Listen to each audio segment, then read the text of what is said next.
Les passagers du vol Affairage Airways sont priés de se présenter à la porte d'embarquement. N'oubliez pas d'apporter votre bonne humeur, votre discernement ainsi que votre bienveillance qui vous seront fort utiles tout au long de ce vol. Bonjour et bienvenue à tous dans l'épisode 4 de votre compagnie aérienne préférée Affairage Airways. Je suis Aïssata. Et moi, c'est Laurence. En fait, les amis, on vous explique. Aujourd'hui, là, notre technique d'enregistrement est un tout petit peu différente. D'habitude, on est ensemble pour enregistrer les épisodes. Là, on est sur Zoom. Donc, voilà quoi, on cherche notre dynamique un peu. Mais c'est la même compagnie, hein. C'est la même compagnie. Donc, vous n'allez pas vraiment sentir la différence. La même compagnie, les mêmes, j'ai failli dire hôtesse, mais les mêmes copilotes. Les mêmes copilotes. Le même mood. C'est juste que voilà quoi, Aïssata pilote notre avion et moi, j'ai un autre avion aujourd'hui. C'est ça, voilà, de toute façon, les gars, on est trop occupés. Et je pilote votre avion, pas de n'importe où, les amis, du meilleur pays au monde mondial. Ok, on a compris la dernière fois. Je suis en direct d'Abidjan. Pendant ce temps, moi, je suis où il y a le confinement, au Canada. Donc, c'est ça. Et comment ça se passe, le confinement? Pour la deuxième phase, pour ceux qui ne sont pas au courant, en fait, le Québec a annoncé, je pense, le 1er octobre, qu'on rentrait dans la deuxième phase du confinement parce qu'on était une zone orange ou rouge, I guess. Rouge. On est rouge maintenant à Montréal-Longueuil. Pour la deuxième phase, je pense que c'est un peu plus difficile parce qu'on se rend compte, en fait, qu'on sera à la maison jusqu'à l'été prochain, en fait. Donc, c'est un peu plus difficile, mais on garde le moral. Là. On garde le moral. Ouais. Et toi, Abidjan, c'est comment? Bah, écoute, mon voyage est tombé juste à l'annonce du confinement. Tu as fait exprès. C'était même pas prévu comme ça, mais bon. Du coup, j'hésitais pour le voyage, mais je suis venue rapidement. Et Abidjan, ça va, ça se passe bien. C'est sûr que la manière dont le virus est géré, la manière dont les populations vivent, c'est très différent de ce qu'on vivait au Canada, même quand on n'était pas encore reconfiné. Ouais. Ah donc non, mais c'est complètement différent. Hein. Mon cousin m'a texté la semaine passée pour me dire le corona est fini. Non, il a dit est-ce que le corona est fini là-bas? J'ai dit mais oui. Est-ce que c'est fini chez toi? Quand tu leur parles, moi quand je venais d'arriver et tout, les gens me disent que. Et les gens me regardaient avec pitié. Genre pitié. On me regardait en mode yo, tu es une rescapée. Et je parlais aux gens. Les gens étaient comme, même la famille, ma fille, c'est bien, tu es venue ici parce que là-bas, là, ça va c'est pas. C'est chaud. Non, mais le corona, c'est pas une maladie de chez nous, quoi. Est-ce que c'est la maladie des Caucasiens. Des Caucasiens. C'est ça, je cherchais le mot politiquement correct. C'est une maladie de Caucasiens et tout, que nous, ici, là, on a eu le palu, on a eu le choléra, on a eu Ebola. Et le corona, c'est quoi? C'est comme le palu. Ça ne nous touche pas. Oh, OK. Ben justement, en fait, parlant du fait que ça ne touche pas, je pense qu'il y a beaucoup de chercheurs qui sont curieux pour savoir pourquoi l'Afrique a été, entre autres, préservée.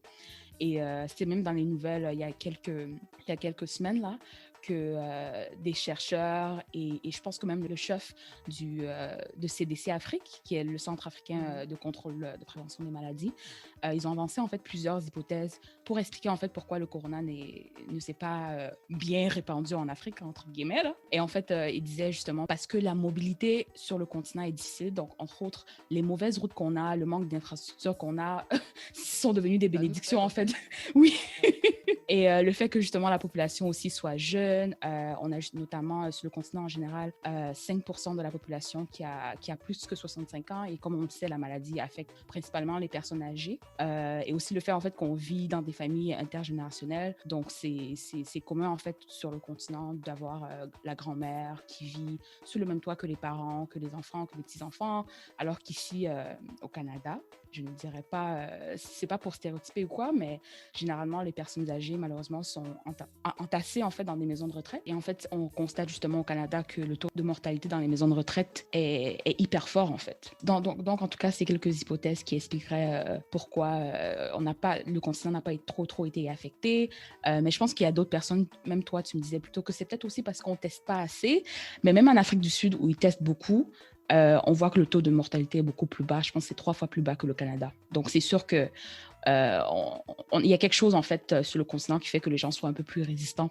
C'est intéressant de se poser des questions sur pourquoi l'Afrique résiste, mais je trouve quand même que les médias européens ont un acharnement toxiques Ils sur le abusent. fait qu'on ne soit pas touché entre eux et Macron, dont le pays ne s'en sort pas, mais qui prend le temps pour aller sur Twitter pour nous dire qu'il faut aider l'Afrique. Je ne comprends pas, ils n'ont qu'à se gérer. Mais je sais pas, hein, peut-être parce que moi, je vois ça de façon un peu plus objective et que j'ignore un peu le passé que la France-Afrique ou l'impact en fait qu'ils ont eu, l'emprise qu'ils ont eu sur nous. Mais moi, je me dis en fait que en période de pandémie, s'il y a des populations qui survivent ou bien qui semblent être un peu plus solides face à un virus, moi, je veux savoir pourquoi, pour savoir en fait comment je peux trouver un vaccin, une solution à ça. Hein. Surtout que sur un continent de 1,2 milliard, il y a 1,5 million de personnes qui sont affectées, donc c'est très, très bas. Et je leur en veux pas, en fait, de vouloir d'essayer de comprendre pourquoi, en fait. Mais tu as un bon point que, en fait, eux, ça ne les laisse pas, donc qu'ils se gèrent. Et dans la presse, quand j'essaie de retrouver des titres, en fait, c'est la Mhm. manière dont c'est les mots qui sont Oui, utilisés pour se poser les questions, qui sont, en fait, j'ai l'impression qu'ils sont assis chez eux, ils disent, mais pourquoi ils sont pas en train de crever c'est ça, depuis là? C'est exact, quoi le exact, problème? Au lieu de exact, dire, au lieu d'avoir une approche plutôt en mode, qu'est-ce qu'on pourrait apprendre d'eux? Ou qu'est-ce exact. qu'on pourrait, ouais, exactement, qu'est-ce qu'on pourrait Mhm. apprendre d'eux pour mieux gérer la pandémie? Mais les titres ont l'air d'être vraiment en mode, Mhm. franchement, vous étiez supposé être en train de tous crever, c'était supposé être n'importe quoi chez vous, Pourquoi vous êtes on encore comprend en vie, pas, quoi? ça nous fatigue. Littéralement! Et c'est ça qui me dérange. Mais tu sais, je peux me laisser emporter. Passons Mais à non, nos mais il y affaires. a même, attends, avant qu'on ne passe au prochain affairage, en fait, j'ai l'impression même que les deux messages sont conflictuels dans la mesure qu'ils sont en train de vouloir dire, oh, on est curieux de savoir pourquoi l'Afrique résiste, mais en même temps, Mhm. Macron lance le message que, oh, il faut aider l'Afrique à s'en sortir. Il On dit doit on aider doit aider l'Afrique, l'Afrique. Entre-temps, lui, il venait d'annoncer couvre-feu chez lui. J'ai dit, gars, s'il te plaît, reste concentré, Macron. reste concentré, frère. Reste Do- concentré, mon petit Manou. Mais bon. Donc, on va passer à nos affairages du jour. Je voulais qu'on commence par parler des grosses compagnies tech qui s'implantent sur le continent ou en tout cas sont en train de développer de plus en plus de partenariats avec des compagnies locales. Donc, moi, je considère que de façon générale, c'est clair que c'est super pour la création d'emplois, d'autant plus que si c'est des rôles qui vont être remplis sur le marché local, c'est un plus. Donc, en fait, je voulais commencer par parler de Netflix. Donc, Netflix est déjà quand même assez bien établi au Nigeria et en Afrique du Sud. Et ils sont justement en train de vouloir étendre leur portée au Kenya. Et ils ont signé plusieurs licences pour du contenu de producteurs venant du Sénégal, du Ghana, du Zimbabwe, de l'Angola et du Mozambique. Par contre, en fait, dans la liste que je suis en train de nommer, on constate directement qu'il y a très peu de représentation de l'Afrique francophone, notamment un pays qui, selon moi, devrait être dans la liste, c'est le Burkina Faso. Pourquoi le Burkina Faso? Parce qu'en fait, c'est vraiment un pays incontournable en fait, dans le cinéma en Afrique francophone. Je pense que même Ouagadougou est considéré en fait comme la capitale du cinéma. Ils ont même le festival FESPACO qu'ils hébergent depuis genre les années 70. Ouais. Sans compter que le Burkina aussi a un réseau très, très bien établi en distribution, en exploitation de films. Parce qu'en fait, moi, je considère que, par exemple, si Netflix est capable d'aller dans les pays scandinaves et de nous sortir des shows comme des émissions Et comme le truc où tout le monde Borderline, a... pardon? Gars, pendant le confinement, il y avait un film turc, je ne peux pas te dire le nom parce que j'ai oublié, un gars qui est mis en prison et tout alors qu'il est malade mental, bref. Toute la planète a regardé ce film, tout le monde tweetait dessus, tout le monde a pleuré devant le film. Et je C'est me disais, ça. mais comme tu allais dire, si vous êtes capable de faire ça et que vous décidez de vous implanter en Afrique, pourquoi ne pas explorer toute la diversité Oui, du c'est ça. En fait, contenu? si vous êtes capable d'aller chercher du contenu de pays scandinaves qui ont 3 habitants pour les rendre disponibles en anglais, vous pouvez aller au Burkina, chercher ce contenu et le rendre disponible aussi en anglais. Donc, je voulais quand même applaudir ce que Netflix est en train de faire, mais je voulais juste mentionner en fait qu'on espère qu'il y aura de plus en plus de représentation du contenu de l'Afrique francophone. Et je pense aussi que le challenge pour Netflix pour continuer en fait son implémentation sur le continent, ça va être de faire des partenariats avec les télécoms, hein, parce que nous, on a vraiment un faible taux de pénétration sur tout ce qui est carte de crédit. Donc, généralement, Ouais. en fait, la façon de faire ces paiements, c'est Par mobile money. exact, exact, exact. Ouais. Moi, ce que je trouve dommage quand même avec Netflix dans cette démarche, peut-être que ça va leur prendre du temps et puis c'est nous qui sommes impatients et puis on veut que tout se passe le plus vite possible. Mais j'ai l'impression que dans les dernières années, s'il y a une chose qui a été claire dans l'évolution de Netflix, c'est que les gens sont prêts à consommer du contenu qui viennent de langues Oui, étrangères, c'est clair. d'environnements qu'ils ne comprennent pas, qu'ils ne connaissent pas. Avant, il y avait peut-être cette barrière de « Ah, mais tu sais, si les gens ne peuvent pas s'identifier à un certain contexte et tout, est-ce qu'ils vont le faire ?» On s'est tous mis à regarder des shows en espagnol, sous-sol, en machin. Exact. Je te dis, on a regardé un film turc. Donc, si vous voulez vous implanter en Afrique, quelle idée de venir renforcer ce petit stéréotype que l'Afrique, c'est vraiment juste le Nigeria et l'Afrique du Sud. Il n'y a aucun pays qui peut égaler la quantité de films que le Nigeria a produit. Ouais. Ça, on ne peut pas le nier.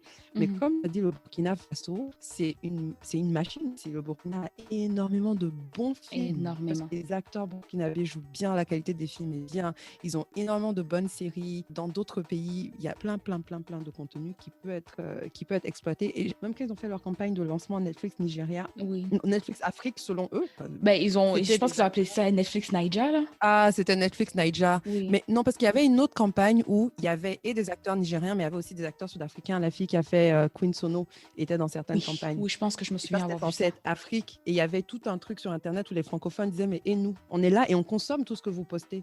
Combien d'Africains francophones aujourd'hui sont là en train de chercher à comprendre anglais pour regarder ce que vous nous... Mais c'est ça, en fait. Ils sont pas bêtes, hein, parce qu'en fait, l'Afrique de l'Est, généralement, semble un peu plus, comme je te dis, comme je disais, plutôt établie dans tout ce qui est un peu plus carte de crédit, qualité de l'Internet.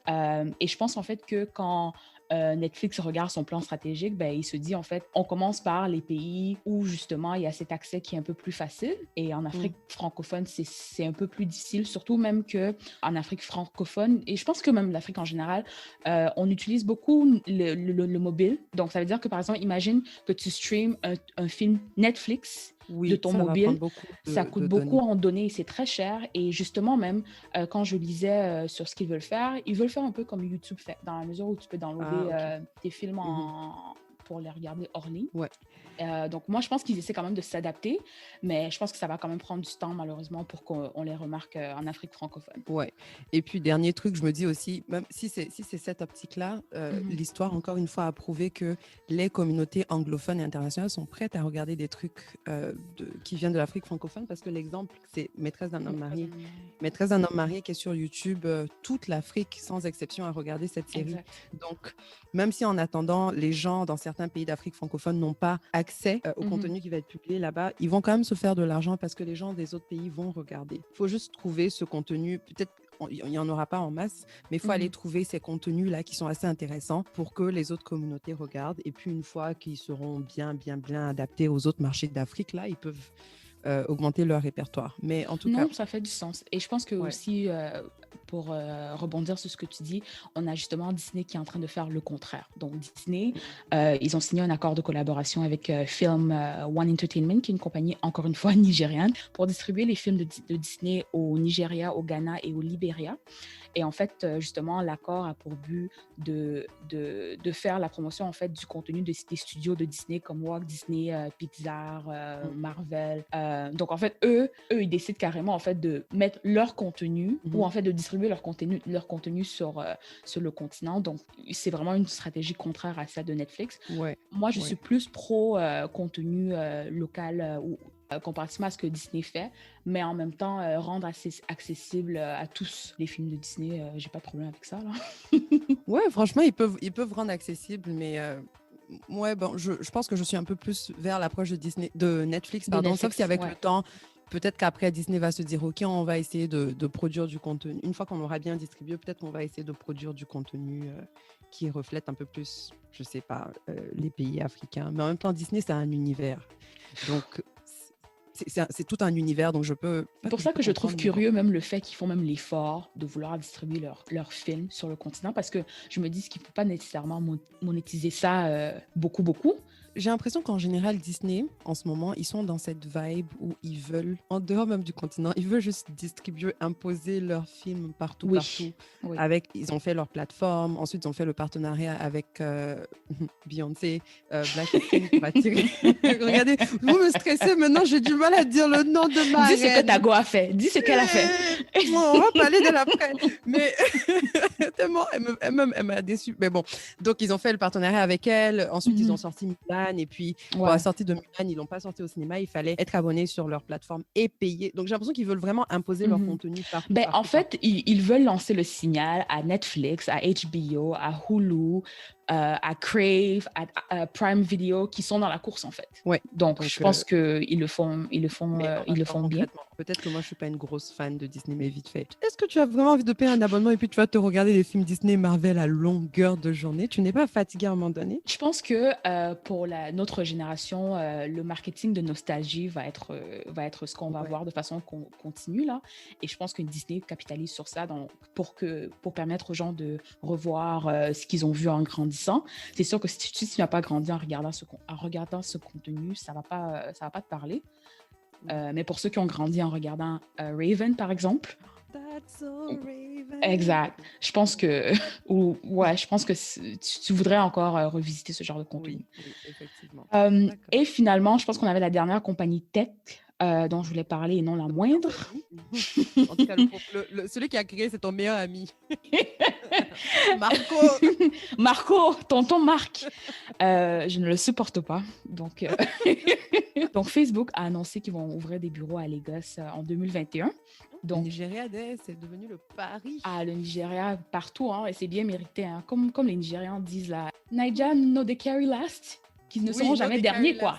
Jamais. Ils ne seront jamais derniers, donc ils sont en train de s'imposer. Et bon, je vais essayer d'être objective, même si j'aime pas beaucoup Mark Zuckerberg.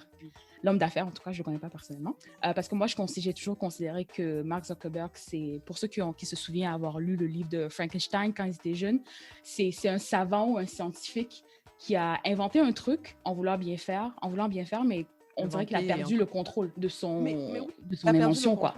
Mais avant qu'on continue, pas que moi je suis une fan de Mark Zuckerberg ou quoi que ce soit, c'est juste que Zuckerberg. On est dans un monde Zuckerberg. Et dans un monde où toute personne qui est impliquée dans la création d'un réseau social en ce moment vit la même chose. Ils ont tous créé des outils informatiques, techniques qui les dépassent. Donc, à quel point est-ce qu'on doit les blâmer pour le fait que ça les dépasse? Je ne pense pas qu'on les blâme. Je pense en fait qu'ils ne veulent pas admettre que ça les a dépassés et ne veulent pas être régulés. En fait, le problème avec ces compagnies tech-là, c'est qu'ils estiment qu'eux-mêmes doivent se réguler, alors qu'ils ont des investisseurs.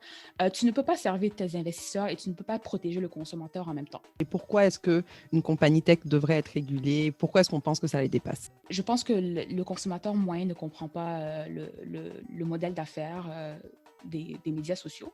En fait, ils vendent vos informations pour justement générer des revenus publicitaires. Ça, c'est vraiment ça qui est simple. Et la prémisse de tous médias sociaux, c'est que si c'est gratuit, c'est que c'est toi qui es le produit. Point final. Okay? Donc, quand on dit toi qui est le produit, c'est que ton contenu est justement agrégé pour pouvoir cibler et te retourner de la pub.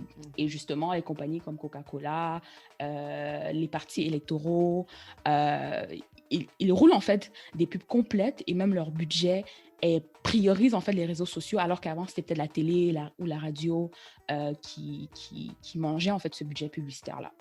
Et pourquoi on considère que c'est pernicieux? C'est parce que ça se fait à l'insu du consommateur. Le consommateur moyen ne connaît pas nécessairement toute l'information que Facebook a sur lui. Pour toi, tu considères que voilà, tu postes ta vie, tu postes ta life avec tes amis, tu indiques où tu étudies, tu indiques ce que tu étudies, tu indiques par exemple que tu as une affinité par exemple pour du contenu africain, mais Facebook derrière, ils utilisent ça pour te montrer des pubs, hein, pour te cibler, même pour de la monétisation, en fait. En Occident, ça fait près de, je dirais, peut-être 15 ans que la population est habituée à Facebook. Donc, les gens ont quand même une meilleure compréhension de comment distinguer ce qu'ils voient sur Facebook.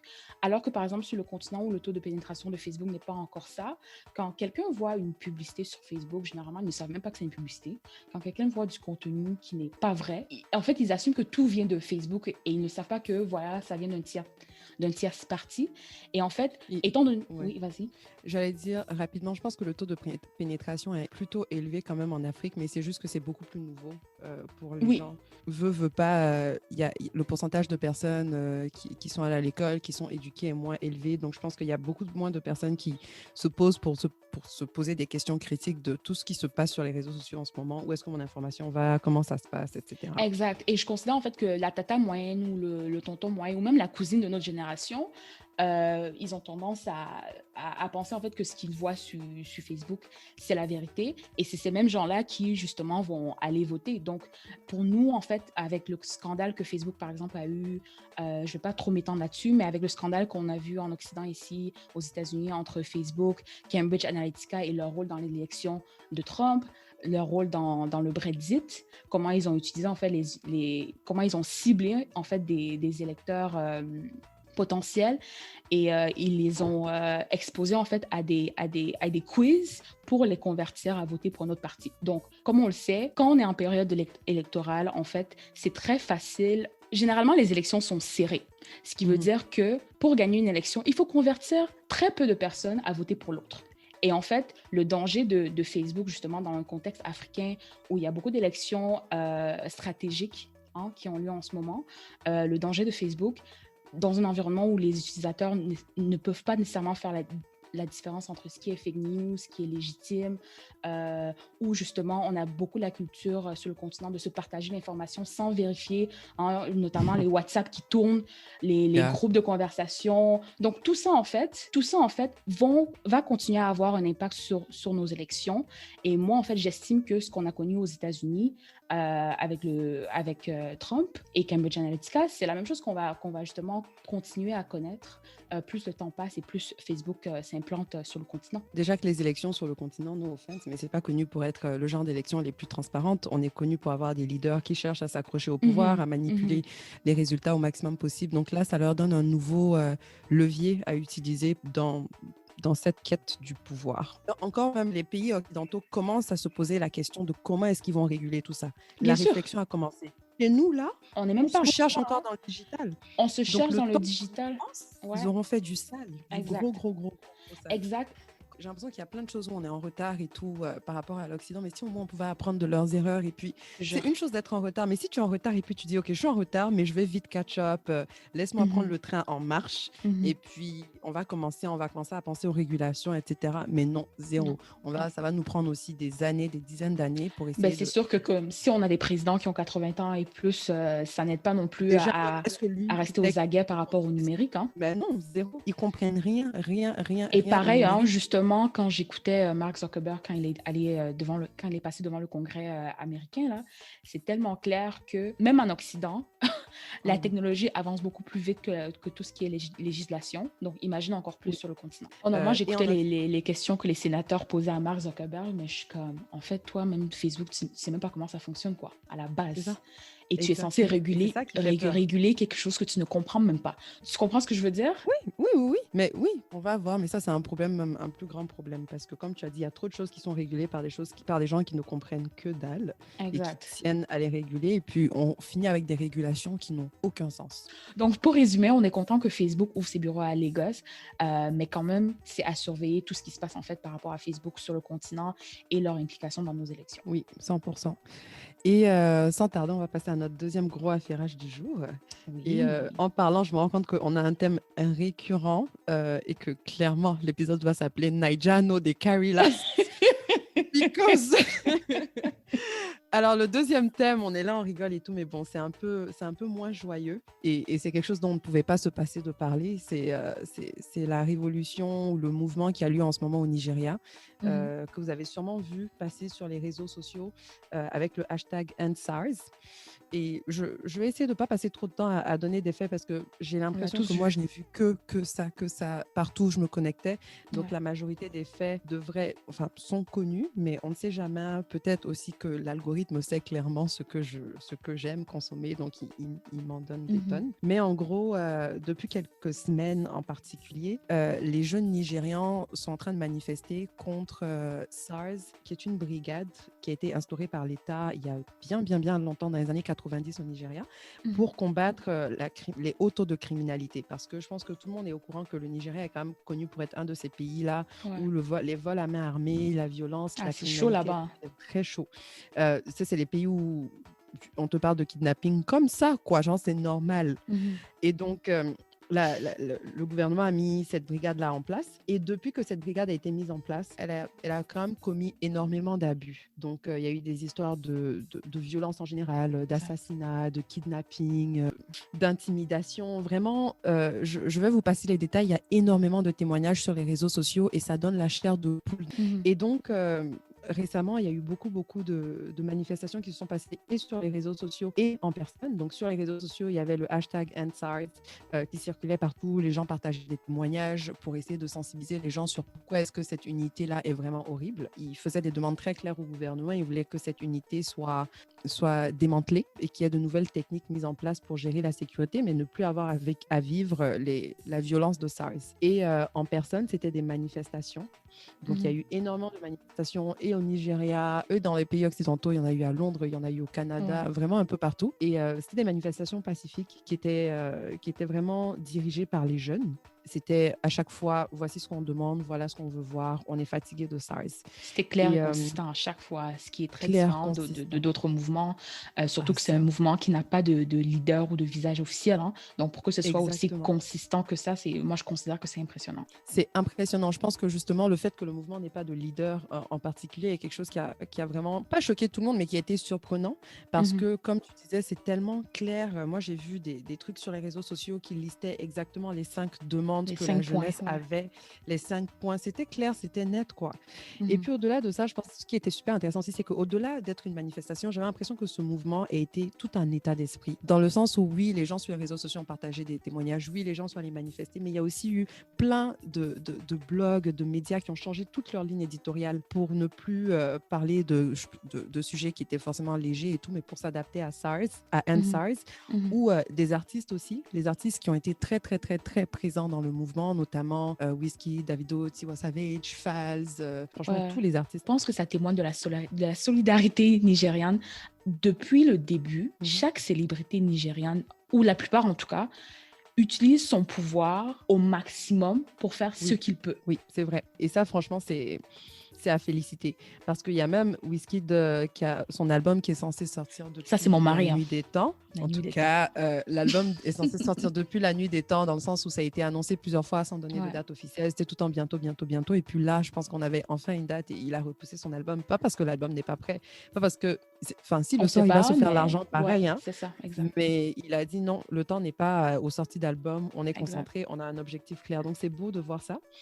Ensuite, au niveau des réactions de l'État, franchement, bon, je vais essayer de dire ça avec le maximum de neutralité possible, même si je pense que c'est nul.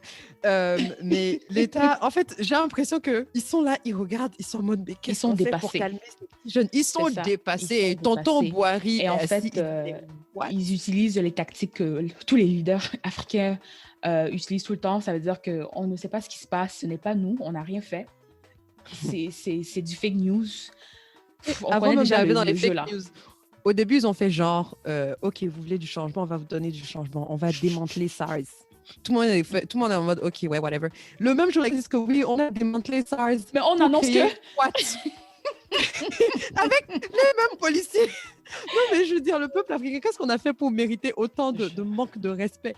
Et puis, les jeunes ont vu clair dedans, comme on dit chez nous ici, et puis ils ont dit non, ça ne fonctionne pas, c'est la même chose que vous avez masqué sous un autre nom. Mais ce sera les mêmes violences qu'on va vivre. Et je pense que c'est important de mentionner aussi que le mouvement EndSARS, ça a pris de l'ampleur rapidement, mais c'est un mouvement qui a commencé, je pense, depuis 2017, donc ça fait quand même 3 ans que les gens dénoncent en fait ce qui se passe. Je ne sais pas qu'est-ce qui a fait que... Je ne sais pas c'est quoi l'élément déclencheur cette fois-ci. Est-ce que tu as suivi? Qu'est-ce qui a fait que ça explose cette fois-ci? Je ne pense pas qu'il y avait un élément déclencheur en particulier. Je pense qu'il y a eu plusieurs petits trucs récemment.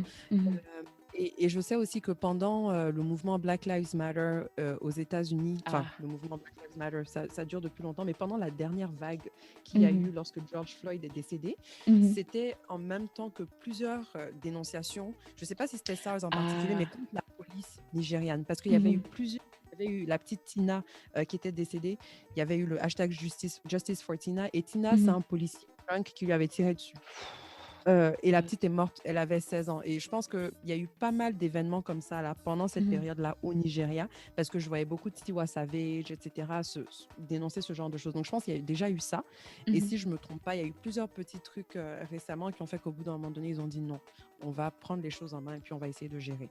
Et dans d'autres techniques que l'État a utilisées pour essayer de gérer la situation, il y a des gouverneurs qui ont essayé de donner l'argent à des jeunes manifestants. Les manifestants ont dit non. On les a même filmés pour on dénoncer, les a filmés pour dire non. Et c'est quand même ça féliciter parce qu'on connaît nos sociétés. Hein. Il y a des gens là, quand ils voient l'argent, c'est c'est comme si ils arrêtent de réfléchir, leur cerveau disparaît. Exactement. Il y a d'autres gouverneurs qui ont essayé de manipuler un peu les jeunes et de dire venez, on va faire des meetings privés, etc. Ils ont dit non, s'il vous plaît, parlez avec nous, venez sur le lieu de la manifestation, on va pas faire vos trucs en soum-soum là. Oui, et il y a même justement des gouverneurs même qui essaient de créer la division en demandant mais c'est qui votre leader, tu vois, pour que justement il y a la division au sein du mouvement. Et les gens sont comme on n'a pas besoin de leader, on a nos 5 points, voici ce qu'on veut. C'est clair, c'est net. Par contre, là où les choses ont pris un tournant plutôt noir, c'était le mardi 20 octobre, donc récemment. Il y a eu le massacre de Lekki qui a eu lieu. En tout cas, c'est comme ça que les internautes l'appellent. Donc, rapidement, pour expliquer rapidement ce qui s'est passé, c'est que les manifestations continuaient, etc. Et le gouvernement s'est rendu compte qu'il ne pouvait pas gérer. Et donc, le mardi, à midi, ils annoncent qu'il y aura un couvre-feu qui prend place dès 16h pour 24 heures. C'est urgent et tout pour gérer la situation. Déjà, tout le monde sait que les embouteillages à Lagos, tu peux faire 4 heures dans les embouteillages. Donc, dire à toute une population à midi qu'à 16h, tout le monde doit être chez eux, c'est déjà pas réaliste. Au-delà de ça, les manifestants ont dit non, on ne va pas se laisser intimider. Nous avons des demandes claires. Ce n'est pas compliqué. Nous allons continuer de manifester pacifiquement comme nous l'avons fait depuis le début. Donc, par contre, dans l'après-midi, sur le pont à péage de Lekki, là où il y avait beaucoup de manifestations qui se passaient, il y a eu plusieurs images qui ont circulé où on voit les gens, des agents en tout cas, en train d'enlever les caméras de surveillance qu'il y a sur le pont. Ouais. Et il y a des gens qui à la demande du gouverneur, apparemment. À la demande du gouverneur. Et il y a des gens qui ont commencé à tweeter, qui ont fait franchement, c'est bizarre, ils sont en train d'enlever les caméras de surveillance et tout. Il y a quelque chose de bizarre qui se passe. Après ça, ils ont coupé l'électricité. Et les gens se disent qu'est-ce qui se passe et tout. Mais ils continuent de manifester après le couvre-feu malgré ça. Et les gens ont pressenti que le gouvernement avait des intentions très négatives et que quoi qu'il se passe, ils allaient essayer de masquer au maximum. Donc, la majorité des gens avaient les téléphones qui sont chargés. Live sur les réseaux sociaux en disant aux gens qui regardent, enregistrez ce qui se passe sur vos écrans parce que demain, ils vont venir nous dire qu'il n'y a rien qui s'est passé. Et ces lives, moi, je ne les ai pas regardés parce que je suis une meuf fragile. Mais c'est important de faire même attention de façon générale à ce qu'on consomme sur les médias sociaux. Sur les réseaux sociaux. Ouais. Je pense que c'est important de connaître ses limites, etc. Moi, je suis correcte à lire ce que les gens ont vu, mais je ne pouvais pas regarder ça. Voir et les gens mourir en live. La police, l'armée tirait sur les gens en pagaille. Les gens qui ont regardé les lives ont vu des dizaines de personnes mourir en live sur les réseaux sociaux. Et juste pour que les gens visualisent, parce que je pense que quand on voyait ce qui se passait aux États-Unis, la police tirait en blanc ou lançait des balles qui font mal. Ah oui, les balles qui font mal. Ou bien ils tiraient en l'air. Là, on a vraiment une police qui tire sur les gens avec des fusils. Oui. Et je n'ai même pas les mots pour essayer de comprendre comment est-ce qu'un leader dit, vous savez quoi, ces jeunes qui réclament leur liberté fondamentale et leurs droits fondamentaux nous fatiguent, prenez vos fusils, tirez sur eux. Et je pense que le truc qui est encore plus horrible, ce sont les foutaises qui ont eu lieu après ça, parce que la journée, la nuit a été dure, jusqu'au lendemain matin, le mercredi, ça tirait encore dans plusieurs endroits.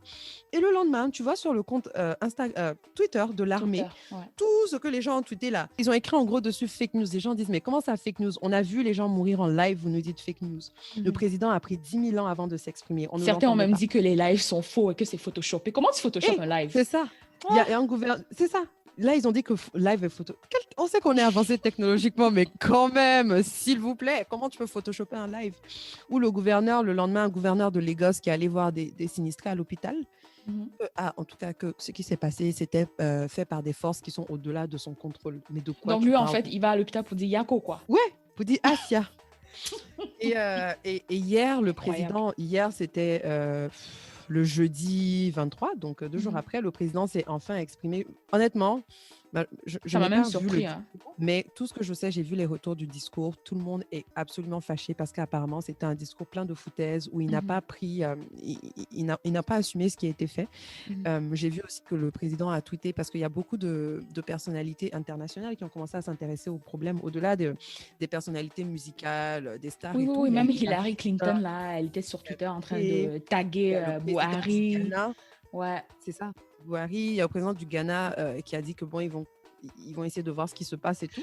Et Parlons du Ghana, l'Union africaine même là, elle est où dans tout ça là? Parce que pour moi, l'Union africaine, par exemple, normalement, ils sont censés intervenir ou au moins avoir un petit communiqué, non? oui. Et puis bon, je pense que c'est là aussi où c'est dur parce que tu sais, c'est un mouvement qui se passe sur Twitter et sur les réseaux sociaux. Dans les dénonciations que les gens ont fait, c'est que les médias traditionnels n'ont pas relayé l'information. Donc jusqu'à Les peut-être médias récemment, traditionnels nigériens. nigérian et même international aussi.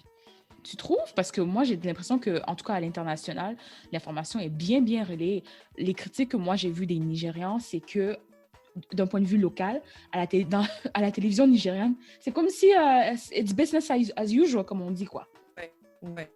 J'ai essayé parce que j'avais fait des recherches et tout, j'ai vu quelques articles Mhm, par là de la BBC, etc. Mais j'ai l'impression que mhm. la majorité des articles ont commencé à venir après le massacre du 20. Alors qu'avant ça, D'accord. les gens ont quand même manifesté non-stop pendant 2 semaines. Et Je c'était quand comprends ce que même, tu veux dire. avant le massacre, c'était quand même un gros mouvement sur les réseaux sociaux.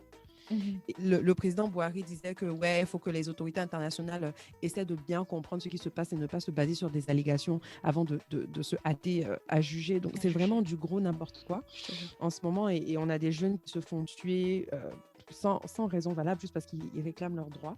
Et c'est vraiment dur à regarder. Et on a l'impression que le monde tourne en rond, quoi. Il y a quelques mois, c'était Black Lives Matter aux États-Unis. Exact. Il y avait La quelques crise populations anglophone au la Cameroun. crise, et c'est ça en fait. Il n'y a pas que EndSARS en ce moment. Tu as la crise anglophone au Cameroun, tu avais le End Phone Tax au Cameroun, Oui, tu avais en Namibie Shut It All Down parce qu'ils dénonçaient le viol. le Tu as Congo. le Congo avec les mêmes problèmes qu'on sait là. Il y a l'Afrique du Sud qui a aussi des problèmes de violence faites aux femmes.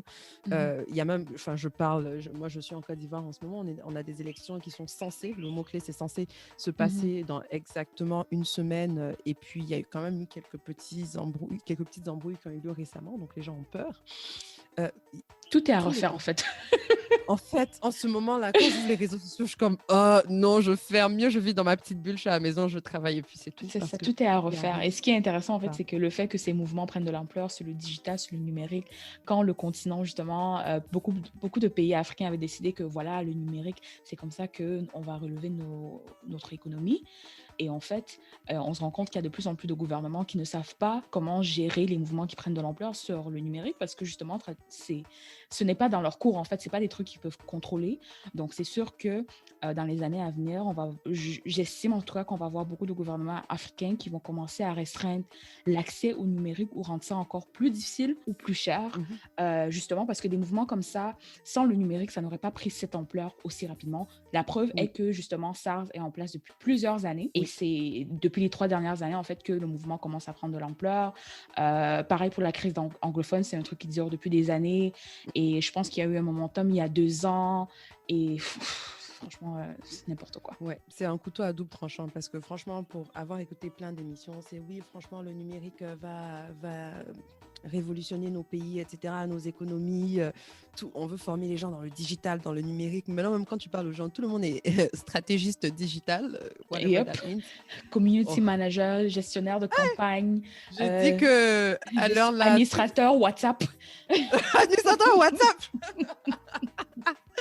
Nous, on est là, on se cherche alors qu'il y a les jobs. C'est là où je pense que nos dirigeants sont perdus dans leurs objectifs parce que la chose à faire aurait été de se concentrer sur comment est-ce qu'on va limiter l'impact que ces sociétés-là ont dans, comme on disait tout à l'heure, Facebook, dans nos élections, etc., les données qui Exact. sont collectées, etc. Non, leur problème en ce moment-là, c'est de voir C'est comment est-ce qu'on comment va on limiter maintient le l'accès, pouvoir. comment on Exact. Comment on maintient le maintient le pouvoir, comment on pouvoir. maintient, tu sais, comment on les garde proches de nous pour ne pas qu'ils Exact. aient trop d'ampleur, ces petits jeunes, parce que sinon on est obligé de sortir pour leur tirer dessus, couper l'électricité, dire que c'est des fake news. Et il y a des gouvernements qui commencent à mettre Oui, bien sûr. des trucs en place. Il y a le Lesotho récemment qui voulait mettre tu devais avoir une licence administrative si tu avais plus de 100 abonnés sur tes réseaux. C'est que nous tous, on va avoir la licence alors. Oui, c'est une façon de restreindre la liberté d'expression, en fait. Et Exact. parallèlement, même quand tu parlais du Cameroun et du mouvement End Phone Tax, la taxe que le Cameroun veut implémenter sur l'importation des téléphones, oui, c'est pour remplir les caisses, mais en même temps, pour l'utilisateur moyen, ça rend encore une fois difficile l'accès au téléphone parce que c'est pas tout le monde qui peut s'acquitter de ce genre de frais. Et ce que ça fait, en fait, c'est que la population moyenne, de classe moyenne, c'est elles qui vont en souffrir finalement. Et c'est justement ces personnes qu'on a besoin d'avoir sur le numérique pour qu'ils décrivent ce qui se passe sur le continent. Mais par contre, End Phone Tax, j'ai cru voir que son Excellence, Monsieur le Président de la République du Cameroun, fait un communiqué pour dire qu'ils vont plus faire la taxe. Donc ça, c'est un exemple. C'est qu'ils vont la repenser. Ils vont la repenser. Ça veut dire que ce qu'ils voulaient faire là, parce que justement les gens ont décrié en fait que ça marchait pas, que c'était pas clair ce qu'ils voulaient faire, et que en fait même le partenaire qu'ils avaient était chelou. Mais moi je voulais en fait mentionner que il y avait même une femme politique au Cameroun qui a dit mais est-ce que vous êtes même obligé d'avoir téléphone, que si c'est trop cher, que si c'est trop cher, vous laissez. Moi j'étais comme mais est-ce que ça va bien dans ta tête? Le maximum de condescendance. Parce que bon, je sais dans pas un continent où les gens... oui, vas-y, parce que moi, j'allais dire juste, le téléphone est hyper utile sur le continent parce qu'on est dans un contexte où les gens n'ont pas de téléphone à la maison, n'ont pas d'Internet à la maison. C'est le moyen de communiquer parce que, justement, l'infrastructure africaine est tellement pauvre que le téléphone, en fait, ça sauve, littéralement. C'est-à-dire que où que tu sois dans le monde, là même, tu as besoin de téléphone en ce moment. Ouais, c'est clair. Mais ici, quand même, tu peux t'en sortir sans téléphone. Je sais pas. Mais je connais des gens en tout cas qui à Montréal n'avaient pas de téléphone. Mais juste rapidement, pour être sûr que tout le monde est au courant, le truc avec le phone tax au Cameroun, c'est qu'ils voulaient mettre des frais à payer pour toute personne qui importe un téléphone, c'est ça? Exact, oui, c'est ça. Et c'était des frais qui étaient exorbitants, je pense que c'est 30% ou un truc comme ça. Ouais, pour des personnes... c'était des frais... Et ça s'appliquait même pour tout téléphone. Ça veut dire que... C'est ça s'appliquait pour tous les téléphones. Ça veut dire que si, par exemple, moi qui est ici, je décide de donner un téléphone à ma cousine, ben, je dois payer les taxes sur ce téléphone à hauteur de 30% de la valeur du téléphone, un truc comme ça. Mais c'est du n'importe quoi. Du n'importe quoi. On comprend que l'État souffre et qu'ils ont besoin de remplir leur caisse, hein, comme j'ai dit plus tôt, mais au départ, encore une fois, de la population qui souffre et qui n'arrive pas à rejoindre les deux bouts, quoi. C'est ça. Donc, ils vont trouver 30% là où. Donc, c'est contre-productif parce que ça va juste faire que les gens vont moins acheter de téléphone, point. Donc, les caisses vont pas se remplir. Et tout ça pour qu'on remplisse les caisses, pour que justement... Et puis, ils vont faire quoi même avec l'argent là? Payer les fusils. N'importe quoi. En tout cas, franchement, vous pouvez voir que nous, si on nous laisse sur ce sujet-là, on peut continuer de s'emporter. Et puis, il y a tellement plus de choses qu'on aurait pu dire dessus. Mais je pense que par souci de temps, on va malheureusement fermer le sujet des affairages du jour. Mais nous sommes curieux d'avoir vos avis, de savoir comment vous voyez la situation, etc. Mais on va passer aux divers.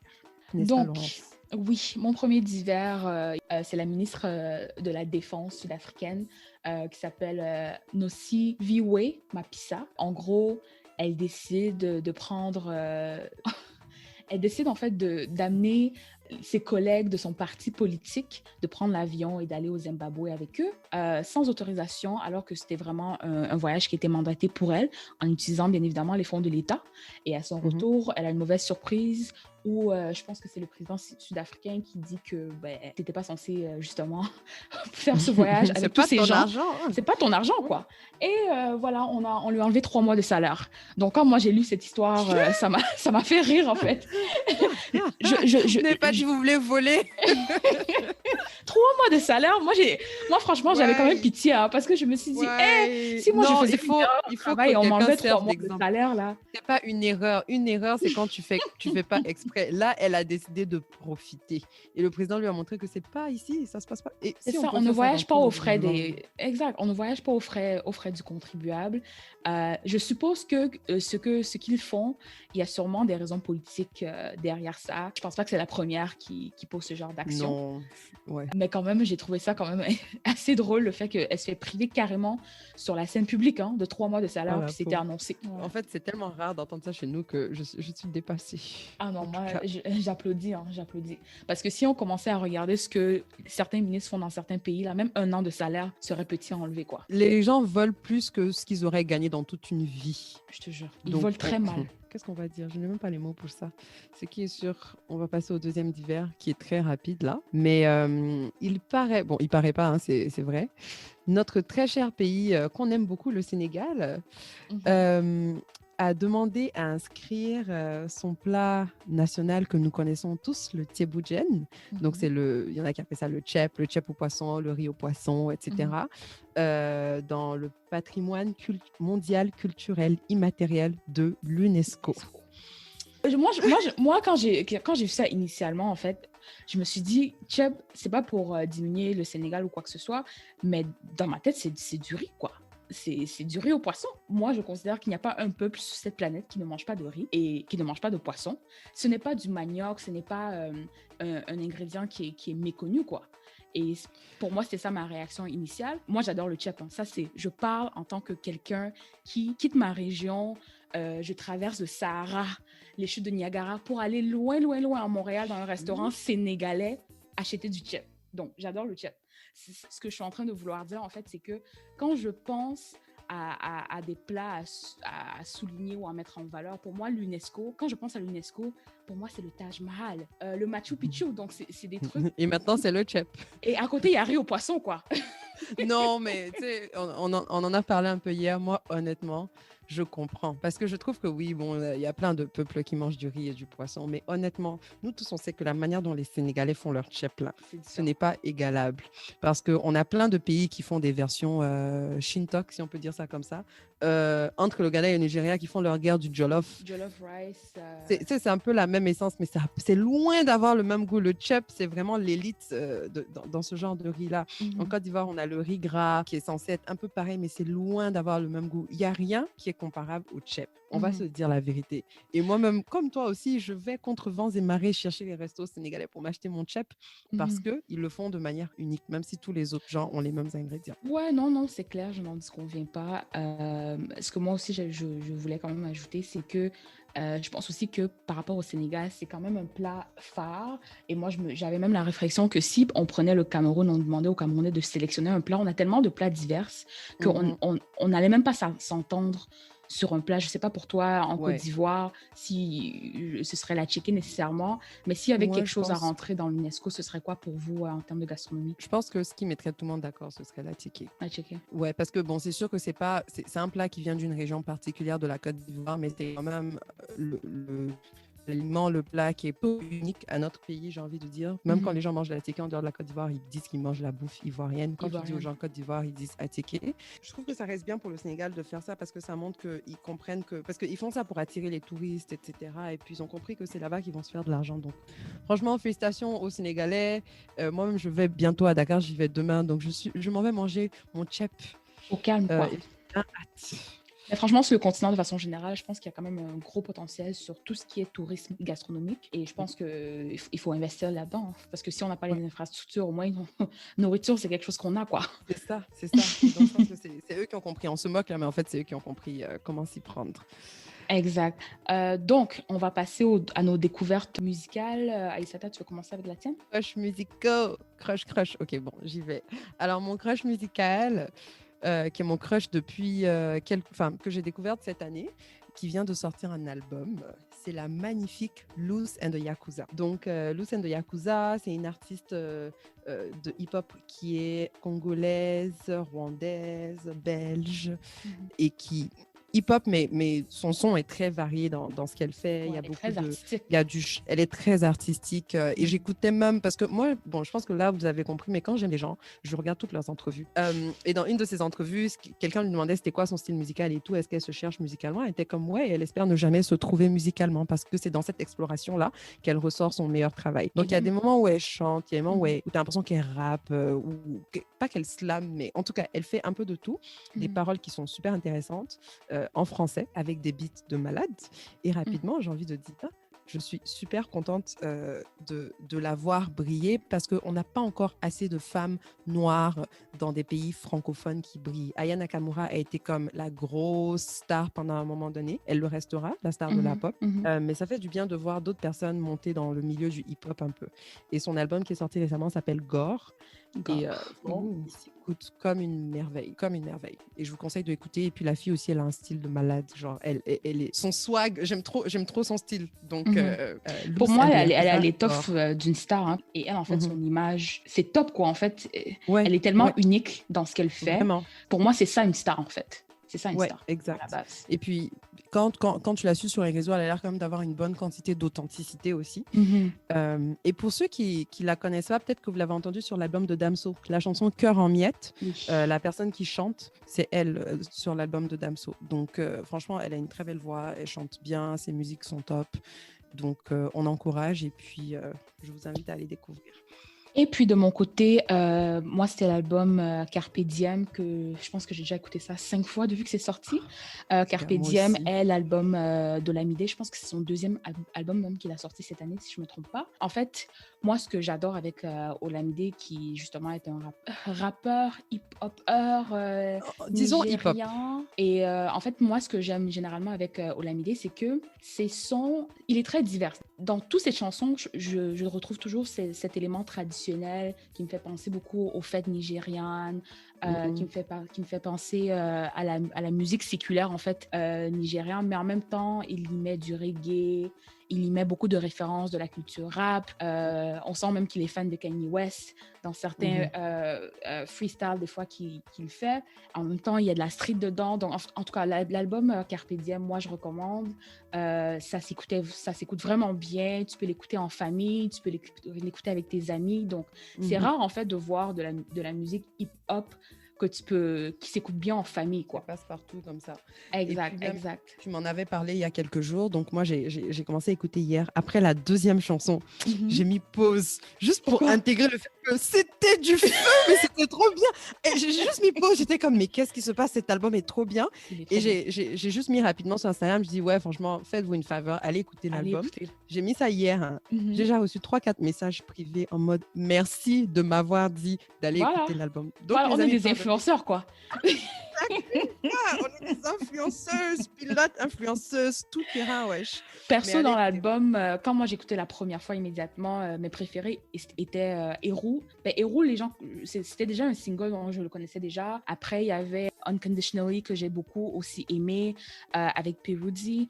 Et finalement, je pense que l'épisode précédent, on avait parlé de Omale, un artiste nigérian qui, pour moi, ça va être notre prochain Wizkid. Donc, je le vois de plus en plus. Il a un son avec Olamide sur l'album Carpe Diem d'Olamide qui s'appelle Infinity, qui est top. En tout cas, l'album, franchement, je ne pense pas qu'il y a quelque chose que j'ai skippé. Ça s'écoute vraiment bien pendant que tu travailles, après le travail. Vraiment. Ça coule. Donc, fortement recommandé. Mais en tout cas, franchement, je ne sais pas ce qui se passe en ce moment dans le monde de l'afrobeat, là, mais la majorité, j'ai envie de dire un gros 90% des sorties ont été excellentes. Excellent. Et encore une fois, félicitations à Olamide. Encore une fois, Naija no de Carry Last, quoi. J'ai l'impression que c'est ça le thème de l'épisode, quoi. Donc, franchement, et aussi pour les Nigérians qui sont en Occident, je sais que la situation qu'il y a en ce moment au Nigeria est difficile à vivre, même à distance. Donc, on est vraiment de tout cœur avec vous. Et on espère vraiment que la situation sera résolue très, très bientôt. On prie. Oui. Et j'ai même envie de dire, c'est même un message de soutien à tout le monde, tous les Africains, toutes les communautés, parce qu'il y a beaucoup de choses. C'est chaud partout. Policières se passe partout. J'avais même écrit un article dessus dans le passé. Il y en a partout.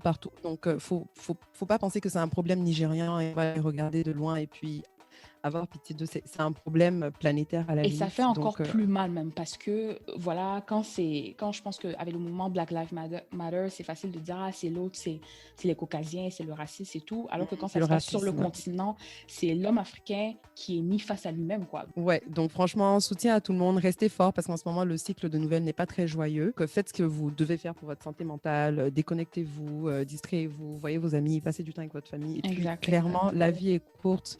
J'ai l'impression que là, on faut s'enjailler. d'habitude, on finit en rigolant et tout, mais franchement, enjaillez-vous quoi, la vie est courte, les amis. Ouais. Vivez. Pardon, parce que là, ça va pas. C'est tendu. Les nerfs sont tendus. Elles sont tendues. On est fatigué. Oh my God. En tout cas, on va faire atterrir l'avion et on va vous souhaiter une bonne journée, une bonne soirée. On ne sait pas trop quand vous écoutez ça. Ah, tu demandes pas aux gens d'attacher leur ceinture, quoi. Tu dis seulement on atterrit. Je te dis qu'il y a eu tellement de turbulences dans un épisode turbulent, donc j'avais même oublié les ceintures. Les gars, les amis, attachez vos ceintures, redressez votre siège. Gars, on atterrit. Rangez On la atterrit. tablette de nourriture. On va atterrir parce que, ouais, on est fatigué. On est fatigué. À très bientôt.